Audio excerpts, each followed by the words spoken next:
Breaking news. Welcome to today's headlines. Expensive, two expensive mistakes Okonso made that contributed to his death, which others should avoid.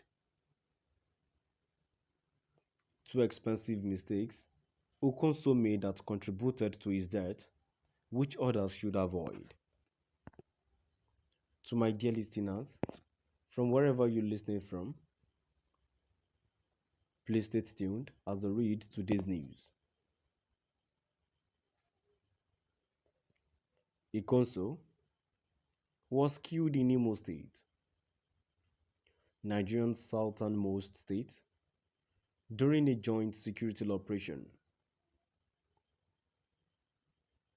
Many Nigerians have protested the military's killing of Okonso and 6 others,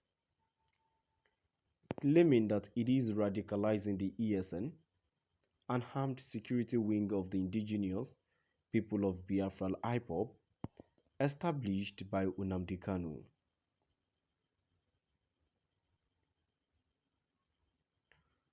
While the debate over Okonso's death rages on, it is important to point out 3 costly mistakes Okonso made that others can learn from.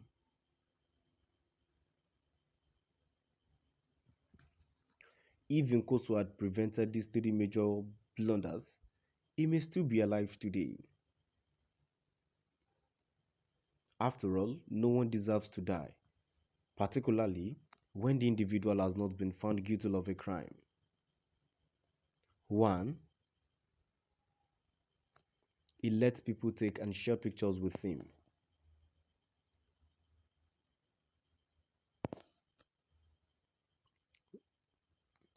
Given that he is a top target of the Nigerian authorities, Okonso is expected to escape undue publicity as the commander of ESN, an arm of IPOB that was controversially labeled a terrorism organization by the Nigerian government.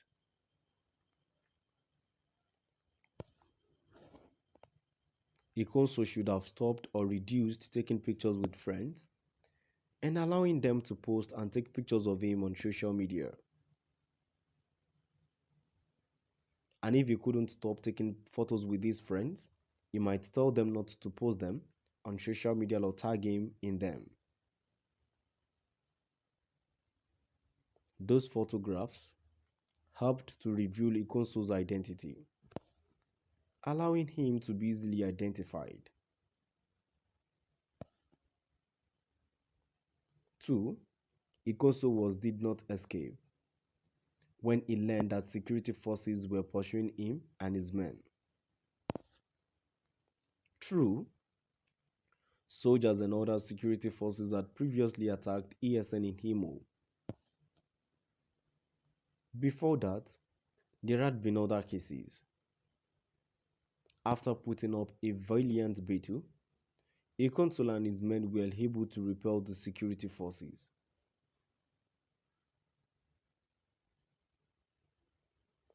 Those clashes, however, cost them a few guys. Okonso, on the other hand, should have anticipated that he would not always be able to withstand the attack. When he learned the joint security forces were coming for him and his men this time, he should have fled or hidden. Strike the shepherd and the sheep will scatter. The security forces remember the war strategy. That is why this time they just went after Okonso.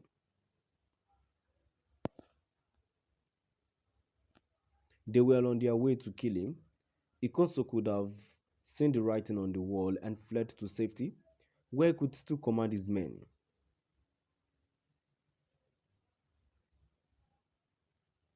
During the Biafra Civil War, Ojukwu did exactly this.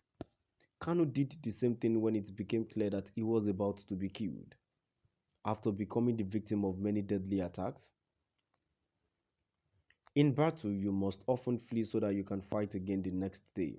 And lastly, Okonso was reliant on his charms to such an extent. Ikonso's greatest blunder seems to be this. His charms may have worked for him all along, but he shouldn't have been so reliant on them that he thought they'd never let him down.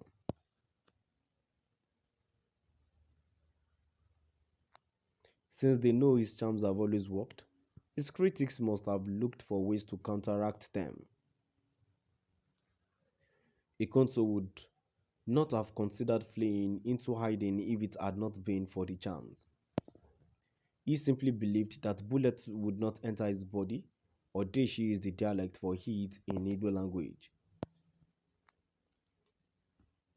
Ikonso may have assumed that nothing would happen and his charms would continue to work. But, alas, even his charms let him down when he most needed them to save his life. In that action, he was killed alongside 6 others, including one of Nkoso's ESN's most powerful men. Nothing lasts indefinitely. The safest solution is always prevention. ESN and Kanu were rocked by Konso's death, which shook the group and even the world.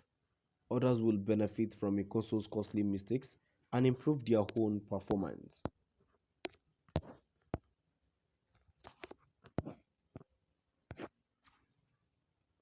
Ikonso was killed in Imo State, Nigeria's southernmost state, during a joint security operation. Many Nigerians have protested the military's killing of Ikonso and 6 others, claiming that it is radicalizing the ESN, an armed security wing of the indigenous people of Biafra IPOB, established by Nnamdi Kanu.